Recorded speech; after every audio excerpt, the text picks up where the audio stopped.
What's up everyone, I'm Clint13 and this is another of my reviews.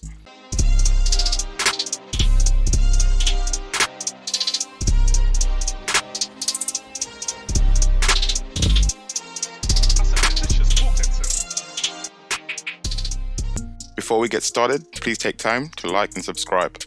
Done? Okay. This week, we're reviewing a game that was almost forgotten due to what seemed like endless delays in a pandemic where all we needed was games, pasta, and a little toilet roll. Okay, so what's a catfish?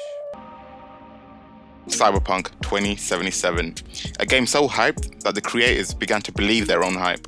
If, like most, you haven't played it yet, or are just waiting until all the bugs fixed, don't worry, this video is spoiler-free. Once I started exploring Night City, I was amazed with just how big Cyberpunk was. This changed once I realized that Night City only kept its glossy clean, near perfect look, so long as I didn't challenge this massive open world load time. Which made me wonder, why would CD Projekt Red include multiple vehicles that are faster than the speed that the game can render basic stuff like something as simple as other cars on the road? You crash! How are you coming fast? Cyberpunk is the gaming equivalent to putting makeup on a pig. Sure, it's pretty and I can see that the effort was made from so many angles and contours, but nothing was done about the stink. Population density was something that was promised and highly referenced during the promotion of Cyberpunk. What they avoided to mention was that this was dependent on the player not demanding too much of the game, and I still found myself being the only person inside, whether it was by car or on foot. I'm not a professional critic, I'm just a casual gamer sharing my experience of a game I paid for, and well, shame on you CDPR. Shame. Shame, shame, shame. Shame on you. Character customization is pretty in-depth. The amount of faces you can make can still be limited, with each gender having 3 base faces and the option of 5 skin complexions. The best way to get a truly original face in the shortest time is to select the random face generator until something you like comes along, then personalize it to your liking. Creating an avatar the conventional way just takes up too much time, and most of the time, the avatars come out looking like close to distant relatives. So like I said, the customization is there, it just demands time. Something CDPR clearly love to ask for. And like me, you just might be tired of waiting to finally play this game. Crafting was where things turned around. I was able to craft or upgrade every weapon from basic to legendary, adding a few scopes and mods here and there, which helps with playing the game my way. Loot drops were pretty cool to begin with, as I was getting new weapons in the beginning. But the more I leveled up, the more pointless looting became, unless I was picking up intel from a dead corpse, which isn't really a bad thing, as this encouraged me to craft more weapons and gear. The perks and abilities were another of the better aspects of the game for me. The options were so vast, I did not mind playing multiple saves, just to see what other kinds of builds I could make, from being focused on long-range hacking and stealth, to being a complete tank, thanks to clothes and gear made of a vibranium mithril alloy. I was able to change my playstyle with each save, which in my opinion is a positive in terms of replayability. This is where I was really donkey punched by CDPR, because the gameplay as a whole was actually decent. I'm shooting, I'm jumping, I'm hacking and slicing, nothing can stop me. Then crash. The gameplay is pretty fluid as long as there is not too much going on, otherwise expect crashes. The gunplay as well was a plus, from aiming to shooting and even the recoil, it all felt so natural. So combat is a slight positive, and I say slight because I sometimes experience my avatar being delayed by heavy input lag. Not all the time, just sometimes. Like this moment here, I pressed slide 2 seconds ago.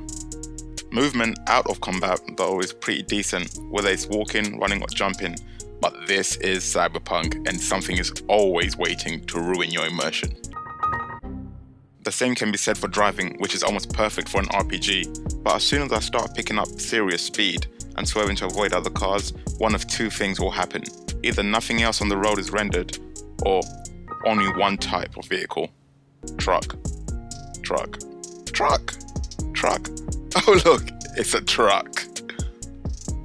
Not everything I've mentioned directly affects gameplay, but some are about immersion, which in my opinion is big when it comes to gameplay. So, shame on you, CDPR. How dare you? You have stolen my dreams with your empty words, and yet I'm one of the lucky ones. I could tell Cyberpunk had an insane amount of source material.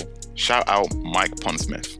As I was flooded with world-building lore from the get-go, I would be driving, then boom, a name drop. Like I'm supposed to know who or what they are. I learned more about Night City and the world of Catfish Punk. Yes, that's what we're calling it now. Catfish Punk, spread the word. Where was I? Alright, I learned more about Night City and the world of Catfish Punk while doing the side quests, which were much more informative and world building than the main quest line, with a wide range of characters and dialogue options. I would encourage you to do as many side quests as possible, just so you feel more immersed in the game. That's if you still buy it after this review.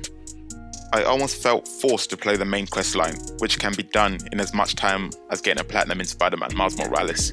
Catfish Punk was advertised as a long game only because some story missions would go off on optional tangents. I repeat, optional tangents of up to 2 to 3 extra quests. Quests that help you build better relationships with dry characters as they make references to the main plot. This is not your average game. This is Catfish Punk.